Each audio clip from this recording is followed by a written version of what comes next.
సమగ్రాభివృద్ధికి రాష్ట్ర ప్రభుత్వం ప్రత్యేక శ్రద్ధ తీసుకుంటుందని రాష్ట్ర పర్యావరణ, అటవీ, దేవాదాయ శాఖ మంత్రి కొండా సురేఖ అన్నారు. హనుమకొండ జిల్లా కలెక్టరేట్లోని కాన్ఫరెన్స్ హాల్లో ముఖ్యమంత్రి రేవంత్ రెడ్డి అధికారిక పర్యటన నేపథ్యంలో మీడియా సమావేశాన్ని మంత్రి నిర్వహించారు.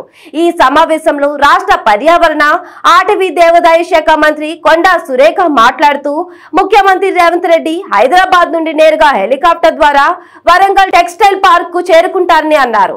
టెక్స్టైల్ పార్క్ లో ఫోటో ఎగ్జిబిషన్ ను సీఎం పరిశీలిస్తారని పేర్కొన్నారు.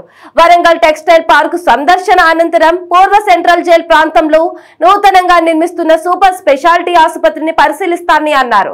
సూపర్ స్పెషాలిటీ ఆసుపత్రి నిర్మాణ పనులపై అధికారులతో సీఎం సమీక్షిస్తారని అన్నారు. అనంతరం హనుమకొండ జిల్లా కలెక్టరేట్ కు చేరుకుని అభివృద్ధిపై మంత్రులు, ప్రజా ప్రతినిధులు, కలెక్టర్లు, ఉన్నతాధికారులతో సీఎం సమీక్షిస్తారని తెలిపారు. పట్టణానికి ఏం చేస్తున్న సందర్భంలో రేపు వారు చేపట్టబోయే కార్యక్రమాలకు సంబంధించి ముందే ప్రిలిమినరీ మీటింగ్ ఒకటి కండక్ట్ చేసి అధికారుల ద్వారా ఫీడ్బ్యాక్ తీసుకొని రేపు వారి ముందు ఈ జిల్లాకు సంబంధించిన అంటే కుడా లిమిట్స్కి సంబంధించిన సమస్యలను మరి అక్కడి నుంచి మాకు సీఎంఓ నుంచి కొన్ని ఎజెండా ఐటమ్స్ రావడం జరిగింది. వాటి మీద పవర్ పాయింట్ ప్రజెంటేషన్స్ తయారు చేస్తూ మరి వాటికి ఉన్నటువంటి సమస్యలు ఏంటి, వాటికి కావాల్సినటువంటి ఫండ్స్ ఏంటి, ప్రభుత్వం నుంచి మాకు అందవలసిన సహాయం ఏంటి, ఇవన్నీ కూడా వివరంగా మేము ఈరోజు డిస్కస్ చేసుకోవడం జరిగింది. రేపు ముఖ్యమంత్రి గారు వచ్చిన తర్వాత ఈరోజు వారు ఇచ్చిన ఎజెండాలోని ఐటమ్స్ని ప్రతి ఒక్కటి కూడా వివరంగా ముఖ్యమంత్రి గారు నోటీసు తీసుకోవడం జరుగుతుంది. ముందుగా ముఖ్యమంత్రి గారు 1 వరకు 12 స్టార్ట్ అవుతారు. హైదరాబాద్ నుంచి 1 వరకు టెక్స్టైల్ పార్క్లో ల్యాండ్ అవుతారు. టెక్స్టైల్ పార్క్లో అక్కడ ఉన్నటువంటి పనులను పరిశీలించి మరి దాని గురించి పూర్తిగా అక్కడ అవగాహన పంచుకున్న తర్వాత అక్కడ కొంత ఫోటో ఎగ్జిబిషన్ కానీ ప్లాంటేషన్ అని 2 కార్యక్రమాలు పెట్టాము.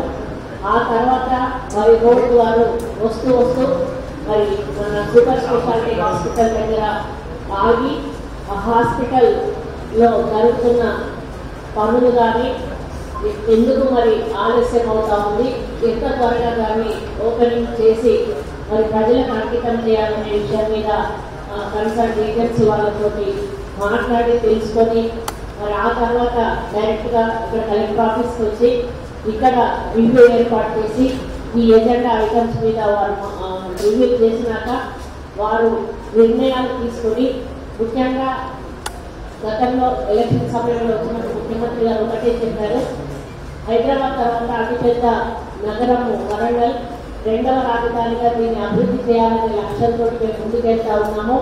దీనికి inner ring road, outer ring road, అదేవిధంగా అండర్ గ్రౌండ్ డ్రైనేజ్, ఒక స్మార్ట్ సిటీగా డెవలప్ చేయాలి, ఇండస్ట్రియల్ కారిడార్గా డెవలప్ చేయాలి అని మరి అదేవిధంగా మహిళలకు కూడా ఉపాధి కల్పించే విధంగా ఇక్కడ చర్యలు తీసుకుంటాము. ఈ విధంగా అన్ని రకాల వరంగల్ని అభివృద్ధి పథంలో ముందుకు నడిపిస్తామనేటువంటి మాట మాట్లాడారు.